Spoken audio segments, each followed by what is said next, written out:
جناب محترم بھائی محمد اسرافیل قادری نے ماشاءاللہ عشق و الفت کا یہ معیار کوئی دیکھے تو اب ویسے کرنی کا ذرا پیار کوئی دیکھے تو عشق و الفت کا یہ معیار کوئی دیکھے تو اب ویسے کرنی کا ذرا پیار کوئی دیکھے تو پھر دنیا میں کہیں بھٹکنے کی ضرورت کیا ہے، سیرت سید ابرار کوئی دیکھے تو سبحان اللہ، دنیا میں پھر بھٹکنے کی کہیں کیا ضرورت ہے، سیرت سید ابرار کوئی دیکھے تو۔ برادر محترم ماشاءاللہ بہت اچھا آپ حضرات کا سننے کا انداز ہے، اور میں آپ حضرات کو میں بتا دوں کہ ماشاءاللہ یہاں پر بہت میری خواتین حضرات یہاں پر بہت تشریف رکھتی ہیں۔ میں آپ حضرات کے سامنے ایک شعر پڑھتا ہوں، دونوں ہاتھوں کو فضا میں لہرا کے کہہ دیں یا رسول اللہ کہ ماں نہ ہوگی تو وفا کون کرے۔ قاری تہذیب صاحب کیا کہنا بہت ہو، ماں نہ ہوگی تو وفا کون کرے، ماں نہ ہوگی تو وفا کون کرے گا، ماں نہ ہوگی تو وفا کون کرے گا۔ میرے دوست دونوں ہاتھوں کو فضا میں لہرا کے کہہ دے یا رسول اللہ ماں نہ ہوگی تو وفا کون کرے گا، ممتا کا حق ادا کون کرے گا، یا رب صدا سلامت رکھنا ہر ایک کی ماں کو، ورنہ ہماری زندگی دعا کون کرے گا۔ سبحان اللہ، واہ واہ، کیا کہنا بہت ہو، واہ سبحان اللہ، سلامت رکھنا واہ سبحان اللہ کی ماں کو، ماں نہ ہوگی تو وفا کون کرے گا، ماں نہ ہوگی تو وفا کون کرے گا، واہ واہ، کیا کہنا بہت ہو، کون کرے گا، ممتا کا حق ادا کون کرے گا، یا رب صدا سلامت رکھنا ہر ایک کی ماں کو، ورنہ ہماری زندگی کی دعا کون کرے گا۔ واہ واہ، کیا کہنا، نعرہ تکبیر، نعرہ رسالہ، یا رسول اللہ، علماء اہل سنت، زندہ باد، نقیب اہل سنت، زندہ باد، عظمت والدین، زندہ باد، نعرہ تکبیر، نعرہ رسالہ، یا رسول اللہ، وہ مشکلوں کو بھی مشکل میں ڈال دیتا ہے، جی واہ، کیا کہنا بہت خوب قاری صاحب، وہ مشکلوں کو بھی مشکل میں ڈال دیتا ہے، وہ مشکلوں کی واہ واہ، کیا کہنا، وہ مشکلوں کو شعر بھی کا مشکل، پڑھنا کوئی کھیل نہیں ہوتا، جی شعر کا پڑھنا کوئی کھیل نہیں ہوتا، ہمارا کوئی میل نہیں ہوتا، جی جس کو نسبت ہے میرے خواجہ غریب نواز سے اس کا اے ٹی ایم کبھی فیل نہیں ہوتا، واہ واہ، کیا کہنا ہے بہت خوب، وہ مشکلوں کو بھی مشکل میں ڈال دیتا ہے، وہ مشکلوں کو بھی مشکل میں ڈال دیتا ہے، جو ڈوبے ہوئے سورج کو بھی نکال دیتا ہے، واہ واہ، کیا کہنا بہت خوب، کو بھی مشکل میں ڈال دیتا ہے، جو ڈوبے ہوئے سورج کو بھی نکال دیتا ہے۔ میری ماں نے بچپن میں ایک سبق یاد کرائی تھی، بیٹا نبی کا ذکر مصیبت کو ڈال دیتا ہے۔ میری ماں نے بچپن میں ایک سبق یاد کرائی تھی، بیٹا نبی کا ذکر مصیبت کو ڈال دیتا ہے۔ اب آئیے بلا تاخیر خطیب با کمال، طلیق اللسان، فصیح البیان، خطیب ذی شان، ہم سب کا مہمان حضرت علامہ و مولانا محمد داؤد صاحب قبلہ نعیمی اسکالر جامعہ ہمدرد تشریف رکھتے ہیں۔ آئیے ان کا استقبال خیر مقدم پورا زندہ دلی کے ساتھ، دائیں سے لے کر بائیں تک، آگے سے لے کے پیچھے تک، اپنے دونوں ہاتھوں کو فضا میں لہرا دیجئے، ہماری آواز میں آواز ملا دیجئے، نعرہ تکبیر۔ آواز آپ حضرات کی آ نہیں رہی ہے، تارش پہنچتے ہیں یہ اعجاز تو دیکھو، نالوں کی میری ہمت پرواز تو دیکھو، لبیک کی آتی ہے مدینے سے صدائیں، پہنچی ہے کہاں تک میری آواز تو دیکھو، پورا زندہ دلی کے ساتھ نعرہ تکبیر، اور سینے کی طاقت کو لگا کر کے نعرہ تکبیر، نعرہ رسالت، یا رسول اللہ، علماء اہل سنت، زندہ باد، مسلک اعلیٰ حضرت، زندہ باد، عشق محبت، عشق محبت، اعلیٰ حضرت، اعلیٰ عشق حضرت، محبت، عشق محبت، اعلیٰ حضرت، اعلیٰ فیضان حضرت، غریب نواز کانفرنس، زندہ باد، جشن دستار بندی، زندہ باد، نعرہ تکبیر، نعرہ رسالت، یا رسول اللہ، واہ واہ سبحان، الحمد لله الذي نزل الفرقان على عبده والصلاة والسلام على محمد وآله وأصحابه أما بعد فأعوذ بالله من الشيطان الرجيم بسم الله الرحمن الرحيم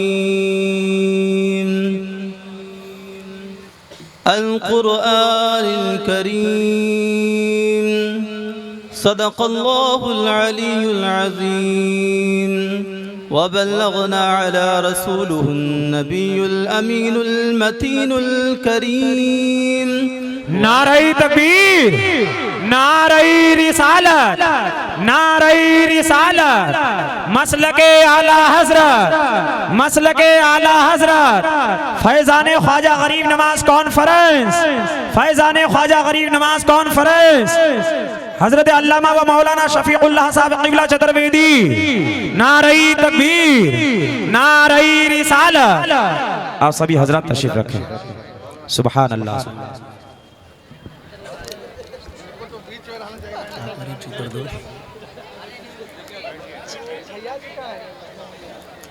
معزز سامعین اکرام، اطمینان سے بیٹھ جائیں۔ علماء اکرام اسٹیج پر جلوہ افروز ہیں، آپ ان کی زیارت کرتے رہیں اور ثواب دارین حاصل کرتے رہیں۔ جی معزز سامعین اکرام، اسٹیج پر رونق افروز علماء اکرام، بالخصوص مولانا الطاف حسین نعیمی اور مولانا شفیق اللہ چترویدی اور تمام معزز اکرام، السلام علیکم ورحمۃ اللہ وبرکاتہ۔ وعلیکم السلام ورحمۃ اللہ وبرکاتہ۔ آج کی یہ جو مجلس ہے، آپ سبھی لوگ جانتے ہیں کہ یہ مجلس قرآن کریم کے تعلق سے رکھی گئی ہے۔ یقیناً وہ لوگ مبارکباد ہیں جنہوں نے اپنے بچوں کو مدرسے میں بھیج کر کے حفظ قرآن کروایا۔ جی بے شک حق ہے۔ چونکہ آج قرآن کریم کی محفل ہے تو ضروری ہے کہ آپ کو ایسی انفارمیشن دی جائے جو کہ ہر مسلمان کے لیے ضروری ہے، اہم ہے۔ اس کا جاننا اتنا ہی ضروری ہے جتنا کہ آپ کا ایمان قرآن پر ہے، اتنا ہی اس معلومات کا جاننا آپ کے لیے ضروری ہے۔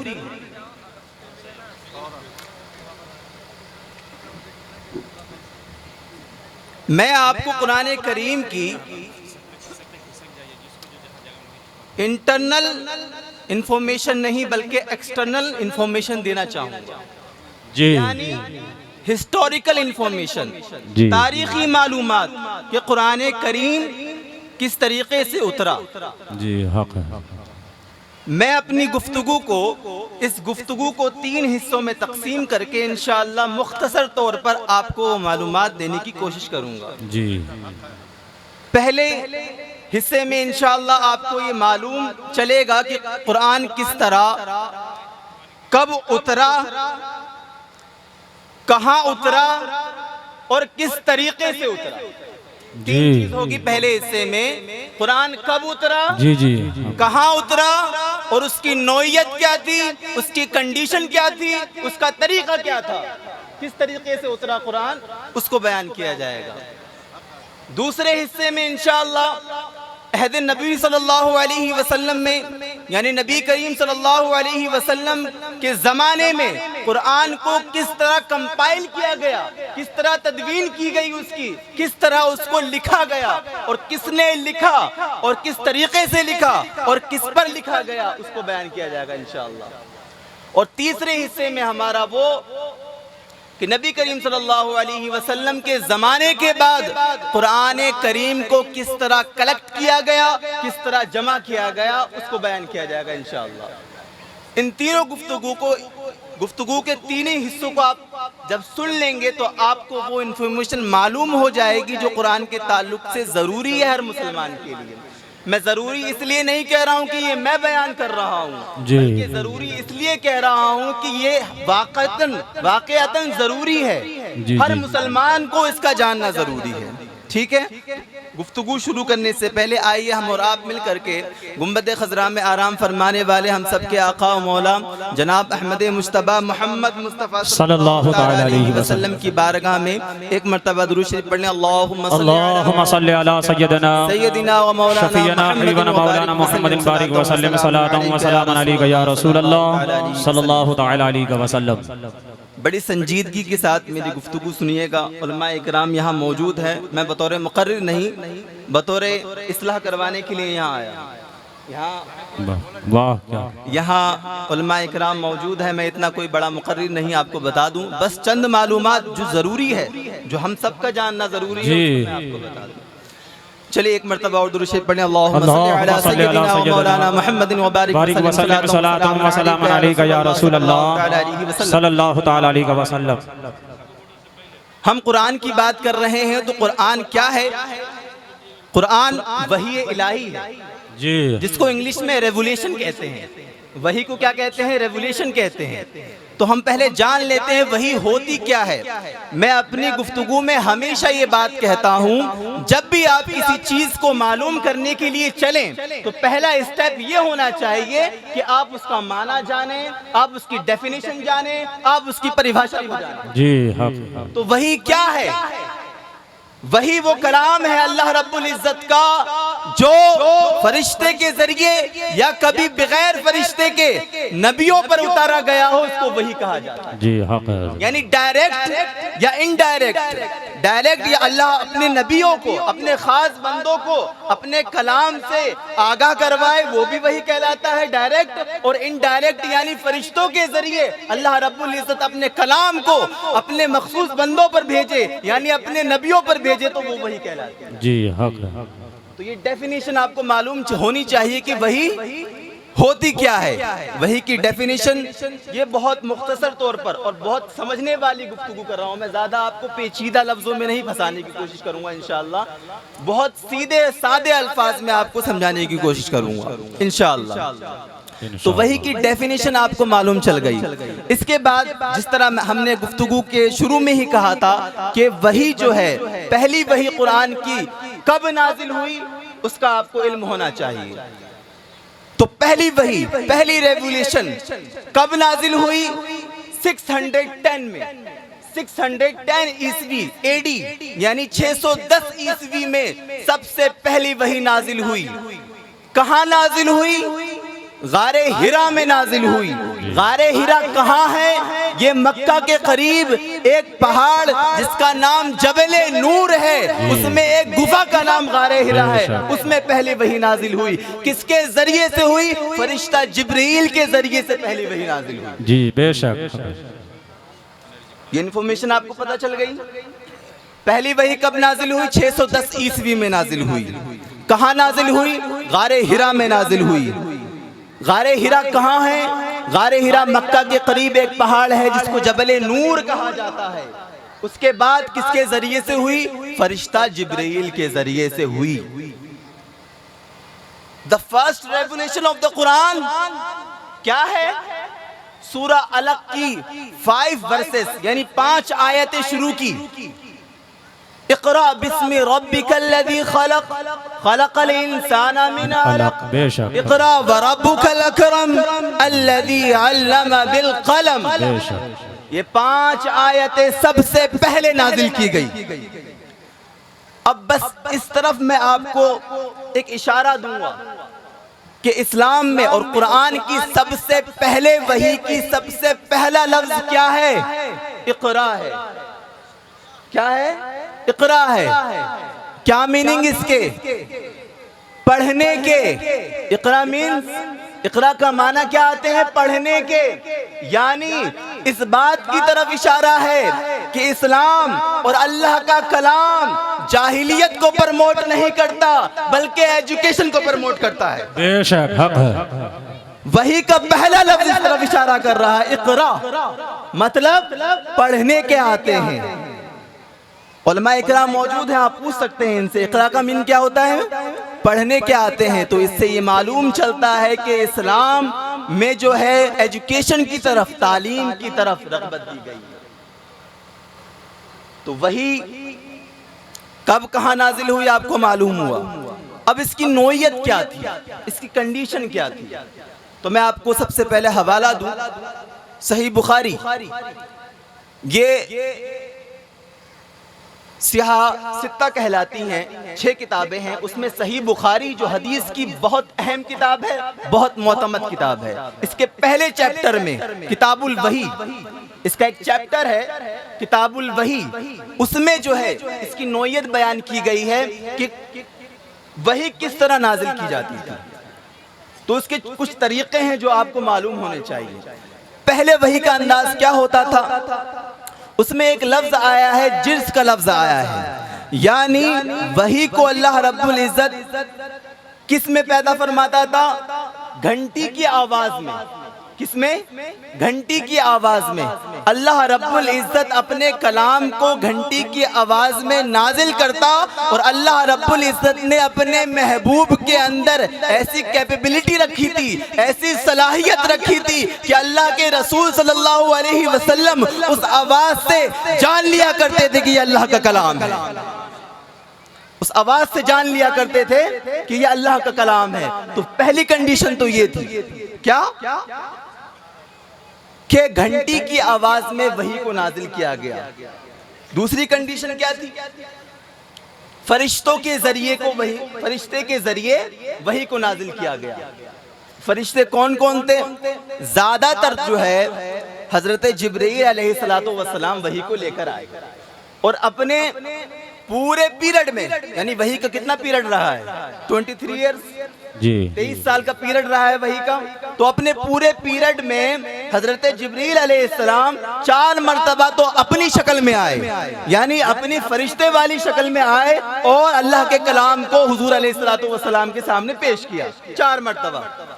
لیکن اس کے علاوہ وہ دوسری شکل میں آتے تھے. ایک صحابی اکرام تھے جن کا نام وحیہ کلبی تھا, ان کی شکل میں آتے تھے آپ, اور اللہ کے کلام کو حضور علیہ السلام کے سامنے پڑھتے, اور آقا کریم صلی اللہ علیہ وسلم اس کو یاد فرما لیا کرتے. تو 3 کنڈیشن ہو گئی. ایک تو گھنٹی والی کنڈیشن, دوسری کنڈیشن کیا ہے, فرشتہ جبرائیل اپنی شکل میں آتے. تیسری کنڈیشن کیا تھی کہ فرشتہ جبرائیل جو ہے کسی دوسرے انسان کی شکل میں آتے, اور زیادہ تر جو ہے وحیہ کلبی کی شکل میں آپ اللہ کے کلام کو لے کر کے آتے تھے. چوتھی کنڈیشن کیا ہوتی ہے وحی کی, چوتھی جو نوعیت تھی وحی کی وہ یہ تھی کہ اللہ رب العزت اپنے مخصوص بندے یعنی نبی علیہ السلام کو خواب کے ذریعے وحی کا نزول فرماتا تھا. خواب کے ذریعے اللہ رب العزت اپنے محبوب کے دل میں اپنے کلام کو القا فرماتا. تو یہ چوتھی کنڈیشن تھی. اور ایک کنڈیشن کے بارے میں اور آتا ہے کہ فرشتہ جبرائیل کے علاوہ 1 یا 2 مرتبہ فرشتہ میکائیل علیہ السلام بھی اللہ کے رسول صلی اللہ علیہ وسلم کی جانب کیا لے کر آئے, وحی لے کر آئے. تو یہ 5 کنڈیشن جو ہے وحی کی نوعیت جو ہے 5 جو میں نے آپ کو بیان کی. اس کنڈیشن کو آپ کو یاد رکھنا ہوگا, کیونکہ کوئی بھی آپ سے پوچھ سکتا ہے, جب آپ قرآن کے ماننے والے ہیں, قرآن کا علم رکھنے والے لوگ ہیں, تو آپ کو معلوم ہونا چاہیے کہ وحی کس طریقے سے اترتی تھی اور کس طریقے سے اس کو ایکسپٹ کیا جاتا تھا. ٹھیک ہے, یہ بات آپ کو معلوم ہونی چاہیے. اب ہم گفتگو کے دوسرے حصے کی طرف بڑھتے ہیں. دوسرا حصہ کیا تھا کہ نبی کریم صلی اللہ علیہ وسلم کہ زمانے میں جب وحی اترتی تھی تو اس کو کس طریقے سے لکھا جاتا تھا, کن چیزوں پہ لکھا جاتا تھا, اور کون حضرات اس میں شامل تھے. اس سے پہلے میں آپ کو بتا دوں کہ نبی کریم صلی اللہ علیہ وسلم کے دور میں کاغذ کا رواج نہیں تھا. کاغذ اس وقت وجود میں نہیں آیا تھا, کاغذ کا رواج نہیں تھا, تو لکھا کس پہ جاتا تھا وہ میں آپ کو انشاءاللہ بتاتا ہوں. اس سے پہلے میں آپ کو بتا دوں عرب کا جو قوت حافظہ ہے نا, جو میموری ہے ان کی, وہ پہلے سے بہت زیادہ مضبوط ہے. اللہ نے ان کے اندر وہ صلاحیت دی ہے. تو وہ بہت بڑے بڑے اشعار اور ہزاروں کی تعداد میں اشعار جو ہے وہ یاد کیا کرتے تھے, اور لکھنے کو جو ہے وہ اپنے آپ شان خلاف سمجھاتے. خلاف شان سمجھتے تھے، یعنی وہ لکھنے کو جو ہے خلاف شان سمجھتے تھے، اس لیے لکھنے کا رواج بھی نہیں تھا اس وقت میں. یعنی جس وقت میں قرآن کا نزول ہو رہا تھا مکے کی سرزمین پر، تو اس وقت پڑھنے کا رواج تو تھا، یاد کرنے کا رواج تو تھا، لیکن لکھنے کا رواج نہیں تھا. مکہ میں عرب والوں کے اندر لکھنے کا رواج نہیں تھا، بلکہ وہ لکھنے سے یاد کرنے کو خلاف شان سمجھتے تھے. اس کے باوجود نبی کریم صلی اللہ علیہ وسلم نے اس کے لکھنے کا اہتمام فرمایا. اس کے باوجود بھی جو ہے قوت حافظہ مضبوط تھا عرب کا، لیکن اس کے باوجود بھی اللہ کے پیارے رسول صلی اللہ علیہ وسلم نے صرف اس پر ہی موقوف نہیں رکھا کہ اس کو یاد کیا جائے، بلکہ اس کے لکھنے کا بھی اہتمام فرمایا آپ نے. بے شک. اب جب لکھنے کا اہتمام فرمایا تو وہ کون اشخاص تھے، وہ کون لوگ تھے، وہ کون سی پرسنالٹی تھی جنہوں نے قرآن کی کتابت فرمائی؟ تو سب سے پہلے دو نام آتے ہیں. سب سے پہلے جو وحی لکھی ہے مکہ کے اندر، وہ ابی ابن کعب رضی اللہ تعالیٰ عنہ سب سے پہلے وحی لکھنے والے ہیں. اور اس کے بعد جو نام آتا ہے، سب سے پہلے تو ابی ابن کعب نے لکھی ہے، لیکن سب سے زیادہ لکھنے والے میں جو نام آتا ہے وہ زید ابن ثابت کا نام آتا ہے. یہ دونوں اشخاص ایسے ہیں جنہوں نے سب سے پہلے شروعات کی، اور سب سے زیادہ لکھنے والے جو ہیں وہی کے وہ ہے زید ابن ثابت. یہ دو حضرات ہیں، لیکن ان کے علاوہ بھی شیخ عبدالحق محدث دہلوی کو جانتے ہیں آپ لوگ؟ جی. یہ وہ ذات مبارکہ ہے جن کے وجہ سے ہندوستان میں حدیث کی صدائیں بلند ہوئی ہیں. جی جی. یہ وہ ذات مبارکہ ہے. وہ اپنی کتاب مدارج النبوہ میں لکھتے ہیں کہ وہی لکھنے والوں کے تعداد جو تھی وہ تقریباً 41 تھی. کتنی تھی؟ تقریباً 41 تھی. اس میں کون کون مشہور لوگ تھے؟ چاروں خلیفہ، حضرت ابوبکر صدیق رضی اللہ تعالیٰ عنہ، حضرت عمر فاروق رضی اللہ تعالیٰ عنہ، حضرت عثمان غنی رضی اللہ تعالیٰ عنہ، حضرت علی رضی اللہ تعالیٰ عنہ. چار اشخاص تو تھے مشہور. اس کے بعد حضرت امیر معاویہ رضی اللہ تعالیٰ عنہ. یہاں پہ رک کے ایک بات ضرور میں کہنا چاہوں گا. جو لوگ اعتراض کرتے ہیں حضرت امیر معاویہ رضی اللہ تعالیٰ عنہ پر، وہ یہ سوچ لیں وہ کس پر اعتراض کر رہے ہیں. وہ یقیناً نبی کریم صلی اللہ علیہ وسلم نے جس ذات پر بھروسہ کیا ہے اس ذات پر وہ اعتراض کر رہے ہیں. تو اس میں شامل کون حضرات تھے کاتب وحی میں؟ حضرت امیر معاویہ رضی اللہ تعالیٰ عنہ. یہ وہ حضرات تھے مشہور جنہوں نے قرآن کی کتابت فرمائی. اب بات آتی ہے جب کاغذ نہیں تھا تو قرآن لکھا کس پہ جاتا تھا؟ قرآن کس پر لکھا جاتا تھا؟ تو وہ 5 چیزیں زیادہ مشہور ہیں. پہلی، قرآن جو ہے چمڑوں پر لکھا جاتا تھا. کس پر لکھا جاتا تھا؟ چمڑوں پر لکھا جاتا تھا. چمڑوں کو دبا دبا کر کے اس کو پتلا کیا جاتا تھا، پھر اس کے بعد اس پر قرآن کی تحریر کو لکھا جاتا تھا. پہلا. دوسرا، ایک قسم کا سفید پتھر ہوتا تھا جس پر قرآن کو لکھا جاتا تھا.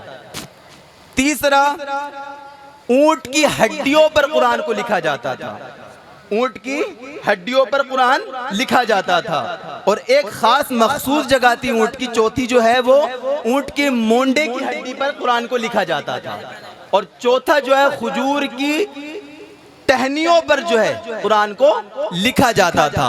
تو یہ 5 چیزیں تھی جس پر قرآن کو لکھا جاتا تھا، اور اس پر اس قدر لکھا جاتا تھا کہ ہر صحابی رسول صلی اللہ علیہ وسلم اس کو لکھ کر کے اپنے پاس رکھ لیا کرتا تھا. ٹھیک ہے، اب میں اپنے آخری گفتگو کی طرف چل رہا ہوں. اور ایک بات آپ کے ذہن میں ہونی چاہیے کہ نبی کریم صلی اللہ علیہ وسلم کے زمانے میں قرآن کمپائل تو ہوا تھا، کمپائلیشن تو اس کا ہوا تھا، یعنی لکھا تو گیا تھا، تدوین تو کی گئی تھی، لیکن اس کو جمع نہیں کیا گیا تھا. یہ بات آپ کے ذہن میں ہونی چاہیے کہ نبی کریم صلی اللہ علیہ وسلم کے زمانے میں قرآن کو جمع نہیں کیا گیا تھا. کب جمع کیا گیا؟ خلفائے راشدین کے زمانے میں قرآن کو جمع کیا گیا. نبی کریم صلی اللہ علیہ وسلم کا ظاہری دنیا سے جانے کے بعد ایک جنگ ہوئی تھی جس کو بیٹل آف یمامہ کہتے ہیں. بیٹل آف یمامہ ہوئی تھی، کب ہوئی تھی؟ 632 میں ہوئی تھی۔ اس جنگ میں، میں تفصیل میں نہیں جاؤں گا اس جنگ کی، اس جنگ میں تقریباً 70 ایسے افراد، 70 ایسے صحابی اکرام شہید ہوئے تھے جو حافظ قرآن تھے۔ 70 ایسے حافظ قرآن شہید ہوئے تھے، ایسے صحابی اکرام شہید ہوئے تھے جو حافظ قرآن تھے۔ اس خوف کی وجہ سے حضرت عمر رضی اللہ تعالی عنہ نے حضرت ابو بکر صدیق رضی اللہ تعالی عنہ سے مشورہ کیا، اگر ایسے ہی حافظوں کی تعداد گھٹتی رہی تو یقیناً مجھے خوف ہے کہ قرآن ختم نہ ہو جائے۔ جب یہ بات آپس میں ہوئی حضرت ابو بکر صدیق اور حضرت عمر رضی اللہ تعالیٰ عنہ کے درمیان میں، تو پھر ایک منصوبہ تیار کیا گیا۔ اس منصوبے میں کیا کیا گیا؟ قرآن کو تدوین تو ہو چکی تھی لیکن اس کے جمع کرنے کا منصوبہ تیار کیا گیا۔ پھر اس کے بعد جو ہے زید بن ثابت رضی اللہ تعالیٰ عنہ کو بلایا گیا اور پھر اس کا اہتمام اس طریقے سے کیا گیا کہ جتنے بھی لوگ تھے جنہوں نے قرآن کو اپنے پاس لکھ رکھا تھا ان کو بلایا گیا اور ان کے ساتھ یہ کہا گیا کہ آپ اپنے لکھے ہوئے قرآن کے ساتھ 2 گواہوں کو پیش کیا جائے، 2 گواہ پیش کریں کہ ہم نے اس قرآن کو نبی کریم صلی اللہ علیہ وسلم سے سنا ہے۔ یہ کیوں کیا گیا؟ اہتمام دیکھیے، وحی کو جمع کرنے کا اہتمام دیکھیے، اور یقیناً دنیا میں کوئی بھی ایسی مذہبی کتاب نہیں تھی جس کا ایسا اہتمام کیا گیا، کوئی بھی ریلیجین لٹریچر ایسا نہیں تھا جس کا ایسا اہتمام کیا گیا جس طرح قرآن کا اہتمام کیا گیا۔ آپ وید کے بارے میں پڑھ لیجئے، ویدوں کے بارے میں پڑھ لیجئے، چاہے کسی بھی مذہبی کتابوں کے بارے میں پڑھ لیجئے، وید کے بارے میں آپ اگر پڑھیں گے تو وید جو ہے ہزارہا سال زبانی صرف ٹرانسلیٹ ہوئی ہے، ہزارہا سال زبانی ٹرانسلیٹ ہوئی ہے۔ تو آپ جان سکتے ہیں جو چیز زبان کے ذریعے ٹرانسلیٹ ہوتی ہے اس میں کہیں نہ کہیں تبدیلی آ جاتی ہے۔ بے شک، سبحان اللہ۔ کوئی لفظ انسان بڑھا دیتا ہے، کوئی گھٹا دیتا ہے۔ تو قرآن کے اندر ایسا اہتمام کیا گیا کہ جو چیز بھی آپ کے پاس تھی قرآن کے تعلق سے آپ لے کر آئیں اور اس میں جو ہے 2 گواہوں کو بھی لے کر آئیں۔ بے شک۔ تو یہ قرآن کے جمع کرنے میں اس طریقے سے اہتمام کیا گیا۔ پھر حضرت ابو بکر صدیق رضی اللہ تعالیٰ عنہ کے پیریڈ میں، حضرت ابو بکر صدیق رضی اللہ تعالیٰ عنہ کے دور میں قرآن کو جمع کیا گیا، 30 صحیفوں میں جمع کیا گیا۔ کتنے صحیفوں میں؟ 30 صحیفوں میں قرآن کو جمع کیا گیا، اور اس کو جو ہے پھر اس کے حضرت ابو بکر صدیق رضی اللہ تعالیٰ عنہ کے انتقال کے بعد کس کو دے دیا گیا؟ ام المومنین حضرت حفصہ رضی اللہ تعالیٰ عنہ کو وہ دے دیا گیا۔ اب بس اس کے 2 منٹ میں آخری گفتگو میں کر لوں، اس کے بعد کا زمانہ حضرت عمر کا رہا، اس کے بعد کا زمانہ حضرت عثمان رضی اللہ تعالیٰ عنہ کا رہا۔ حضرت عثمان کے زمانے میں جو ہے کیا ہوا، جب اسلامی سلطنتیں جو ہے آگے بڑھی تو اس وقت قرآن میں اختلاف ہوا۔ اختلاف ہونے کی صورت میں جس طرح انگلش زبان جو ہے الگ الگ کنٹریز میں الگ الگ طریقے سے بولی جاتی ہے نا، اسی طریقے سے عربی زبان بھی ایسی ہے کہ الگ الگ علاقوں میں الگ الگ طریقے سے بولی جاتی تھی۔ تو جب اسلام جو ہے عرب سے آگے بڑھا تو ظاہر سی بات ہے ان میں اختلاف ہوا، ٹکراؤ ہوا۔ کب ہوا؟ حضرت عثمان رضی اللہ تعالیٰ عنہ کے دور میں۔ جب یہ بات ان کو پتہ چلی، خلیفہ سوم حضرت عثمان رضی اللہ تعالیٰ عنہ کو یہ بات جب پتہ چلی تو آپ نے پھر زید بن ثابت رضی اللہ تعالیٰ عنہ کو بلایا۔ بلانے کے بعد قرآن کو یکجائی کے ساتھ اور قریش کی زبان میں جو ہے، جو عربی میں قریش کی زبان جو ہے سب سے زیادہ فصیح تھی اور سب سے زیادہ معتبر مانی جاتی تھی، تو آپ نے یہ فرمایا اگر تمہیں کہیں اختلاف لگے تو قریش کی زبان میں جو ہے، قریش کی فصیح زبان میں قرآن کو جمع فرما۔ یہ آپ نے حکم دیا، اور اس طریقے سے جو ہے قرآن کو اس کے بعد پہلے تو حضرت ابو بکر صدیق رضی اللہ تعالیٰ عنہ کے دور میں 30 صحیفوں میں قرآن تھا الگ الگ، لیکن جو ہے حضرت عثمان رضی اللہ تعالیٰ عنہ کے دور میں جو ہے قرآن کریم کو ایک مکمل کتاب کی شکل میں پیش کیا گیا، ایک مکمل کتاب کو جو ہے 7 نسخوں میں تقسیم کیا گیا۔ اسی وجہ سے جو ہے خلیفہ سوم حضرت عثمان غنی رضی اللہ تعالیٰ عنہ کو جامع القرآن کہا جاتا ہے۔ نعرہ تکبیر، نعرہ رسالت، مسلک اعلی حضرت فیضان اہل سنت، نعرہ تکبیر، نعرہ رسالت۔ یہی وجہ ہے کہ حضرت عثمان غنی رضی اللہ تعالیٰ عنہ کو جامع القرآن کہا جاتا ہے، جسے انگلش میں ہم کیا کہیں گے؟ کلیکٹر آف قرآن۔ حضرت عثمان غنی رضی اللہ تعالیٰ عنہ کی ذات مبارکہ ہے۔ یقیناً قرآن جو ہے حضرت عثمان غنی رضی اللہ تعالیٰ عنہ کے زمانے میں یکجہتی کے ساتھ ایک کتاب کی شکل میں مکمل کیا گیا۔ تدوین تو ہو گئی تھی، لکھا جا چکا تھا پورا، کوئی یہ اعتراض نہ کرے کہ بعد میں لکھا گیا۔ لکھا نبی کریم صلی اللہ علیہ وسلم کے زمانے میں ہوا، پھر پہلی مرتبہ کلیکٹ جو ہوا جمع کیا گیا حضرت ابوبکر صدیق رضی اللہ تعالیٰ عنہ کے زمانے میں، اور آخری مرتبہ اسی وجہ سے ہم کہتے ہیں رسم عثمانی کہتے ہیں نا، اسی وجہ سے کہتے ہیں کہ حضرت عثمان غنی رضی اللہ تعالیٰ عنہ کے زمانے میں قرآن کریم کو بالکل ایک کتاب کی شکل میں تدوین کر لیا گیا۔ تو یہ قرآن کی وہ انفارمیشن تھی تاکہ آپ کسی کو بتائیں قرآن کے تعلق سے، تو آپ کو معلوم ہونا چاہیے، آپ جس قرآن کو پڑھتے ہیں تو آپ کو معلوم ہونا چاہیے کہ قرآن کس طریقے سے جمع کیا گیا۔ یقینی اعتبار سے یہ انفارمیشن، یہ معلومات، یہ ہسٹوریکل معلومات ہر کسی کو معلوم ہونا چاہیے، ہر مسلمان کو معلوم ہونا چاہیے۔ اور ایک بات اور، جہاں یہ حافظ قرآن بنے ہیں میں ان کو بہت مبارکباد دیتا ہوں، یقینی اعتبار سے یہ مبارکباد کے قابل ہیں، لیکن میں ان سے ایک بات، یہیں پر ان کا دور ختم نہیں ہو جاتا۔ ان کے ذہن میں بس ایک بات ڈالنا چاہتا ہوں، آپ نے صرف قرآن کو ابھی یاد کیا ہے، اور یہ سب سے پہلی منزل ہے، یہ پہلا اسٹیپ ہے۔ آپ کو قرآن کو سمجھنا بھی ہے۔ اگر ہمارا معاشرہ سدھرے گا، ہماری سوسائٹی سدھرے گی، تو کس سے سدھرے گی؟ فہم قرآن سے۔ تو یقیناً آپ کے اوپر ایک ذمہ داری ختم ہوئی تو ہے، لیکن دوسری ذمہ داری بھی آ چکی ہے۔ کیا ہے وہ؟ فہم قرآن کی۔